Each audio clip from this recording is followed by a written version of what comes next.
మనకిక్కడ అప్పుడప్పుడు వీడియోలు చూస్తుంటాం. పెద్ద గ్యాస్ సిలిండర్‌లో నుంచి చిన్న సిలిండర్‌లో గ్యాస్ ఎక్కించడం. అది అక్రమా, సక్రమా ఈ కథ నడుస్తుంటది.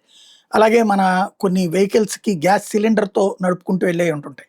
అయితే పాకిస్తాన్‌కి ఇప్పుడు వంట గ్యాస్ సంక్షోభం వచ్చేటప్పటికి ఈ గ్యాస్ సిలిండర్‌లు దొరక్కపోయేటప్పటికి ఉన్న సిలిండర్‌లోని గ్యాస్‌ని తీసుకెళ్ళడానికి ప్లాస్టిక్ బెలూన్లు వాడుతున్నారట.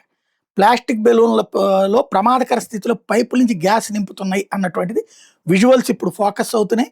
ప్రత్యేకంగా తయారు చేసిన బెలూన్స్ వైపు ప్రజలు మొగ్గు చూపుతున్నారు.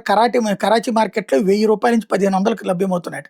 గ్యాస్ సరఫరాను తాత్కాలికంగా పునరుద్ధరించగానే వెంటనే వాటిలోకి ఎక్కిస్తున్నారట. గ్యాస్ కొరత మూలంగా ఇలా బెలూన్‌లో స్టోర్ చేసుకోవడం మినహా తమకు వేరే ప్రత్యామ్నాయం లేకుండా పోతుందని స్థానికులు చెప్తున్నారు. గ్యాస్‌ని ఇలా స్టోర్ చేసుకోవడం మీద నిపుణులు ఆందోళన వ్యక్తం చేస్తున్నారు. వీటిని మొబైల్ బాంబులుగా కూడా వ్యవహరిస్తారు. ఏమాత్రం అజాగ్రత్తగా ఉన్న పెను ప్రమాదం జరిగే అవకాశం ఉందని హెచ్చరిస్తున్నారు. చిన్న నిప్పురవ్వబడిన ర్యాపిడ్ పీడనంలో మార్పు వచ్చినా అవి పేలిపోవచ్చు అంటున్నారు. ఇది పెద్ద సంచలనం సృష్టిస్తోంది పాకిస్తాన్‌లో.